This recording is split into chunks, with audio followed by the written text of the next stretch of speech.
सुप्रभात प्यारे बच्चों।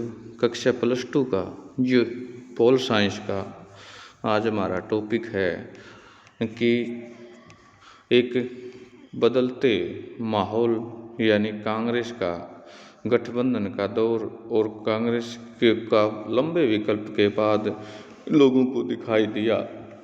उस टॉपिक पर आज हम चर्चा करेंगे कि भारत में गठबंधन की राजनीति का एक लंबा दौर कब और क्यों प्रारंभ हुआ। भारतीय लोकतांत्रिक व्यवस्था की विशेषता 1989 के बाद गठबंधन सरकारों का युग शुरू हुआ।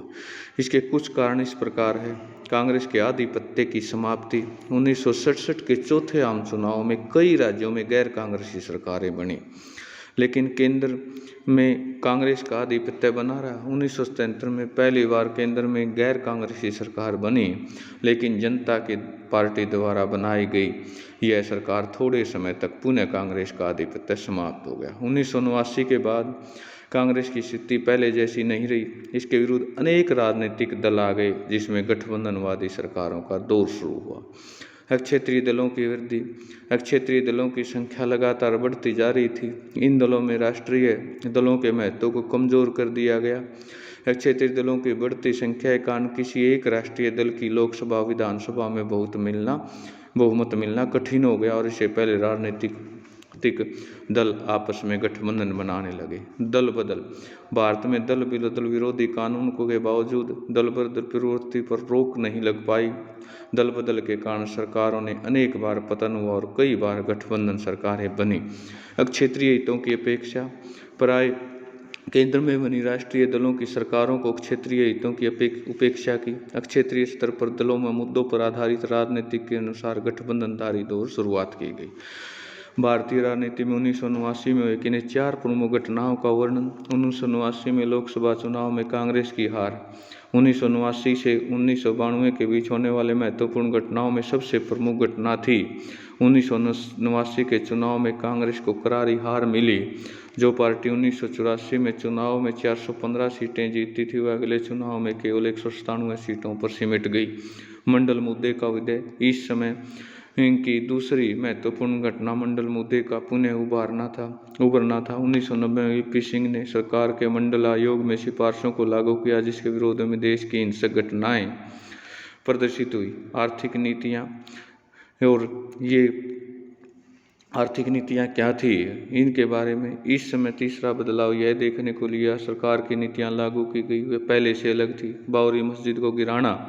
इस समय चौथी महत्वपूर्ण घटना तत्वों की अयोध्या में बाबरी मस्जिद को गिराकर उसे क्षति पहुंचाना। और अयोध्या विवाद क्या था। भारत में सांप्रदायिकता की समस्या एक प्रमुख चुनौती है धर्म के नाम पर। भारत में पिछले 2 दशकों से कुछ घटनाओं ने सांप्रदायिकता की ओर बढ़ाया है। इनमें से एक विवाद अयोध्या विवाद था। अयोध्या विवाद 1990 के दशक का भारतीय राजनीति में सबसे बड़ा विवाद माना जाता है। इसका विवाद से भारत में 2 प्रमुख संप्रदायों हिंदू मुसलमानों में मतभेद और भी बढ़ा था। हिंदुओं ने यह मानना था कि इस पर यहाँ बाबरी मस्जिद है, जहाँ पहले भगवान श्री राम का मंदिर था, जिसे 1528 में बाबर ने सेनापति मीर बाकी से तुड़वा कर वहाँ मस्जिद का निर्माण किया। इसे बाबरी मस्जिद में कहा जाता था। हिंदू समुदाय के लोग इस मस्जिद को गिराकर वहाँ पुनः राम मंदिर बनवाना चाहते, परंतु मुस्लिम समुदाय इस मौके पर सदैव विरोध करते रहे तथा मस्जिद गिराए जाने के पक्ष में नहीं थे। 6 दिसंबर 1992 को यह विवाद अपने चरम पर पहुँच गया और बाबरी मस्जिद को गिराना शुरू कर दिया। इस घटना में संपूर्ण कटुता बढ़ गई। गोधरा कांड क्या था। गुजरात दंगों में सांप्रदायिकता एक ज्वलंत उदाहरण है। गुजरात दंगे फरवरी मार्च 2002 में कांड को लेकर हुए।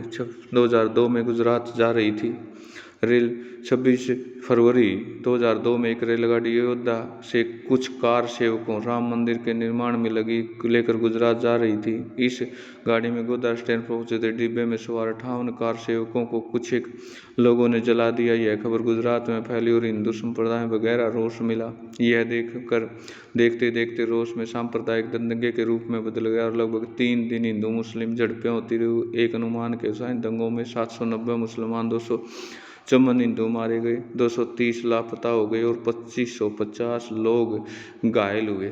इस सरकार लगभग 90 महिलाएं विधवा 900 महिलाएं विधवा हो गई, 600 बच्चे अनाथ हो गए। इन दंगों को रोकने गुजरात में श्री नरेंद्र मोदी असफल रही और गुजरात पुलिस के पक्षपात के आरोप लगाए गए और इस घटना में विश्व स्तर पर निंदा की गई। भारत में कांग्रेस के वामपंथियों में गुजरात सरकार ने कड़ी आलोचना और उसे बर्खास्त की मांग की। तत्कालीन केंद्रीय भाजपा गठबंधन इन दंगों के बाद नरेंद्र मोदी के बचाव करने के लिए किया गया और गुजरात दंगों में भारत में 21वीं शताब्दी में प्रारंभिक वर्षों में सांप्रदायिक रूप ले लिया और इन दंगों को सांप्रदायिक समस्या का बढ़ावा दिया गया। तो प्यारे बच्चों, ये महत्वपूर्ण कुछ एक टॉपिक थे, आपको बखूबी समझ में आए होंगे, इनको आप याद करेंगे। धन्यवाद।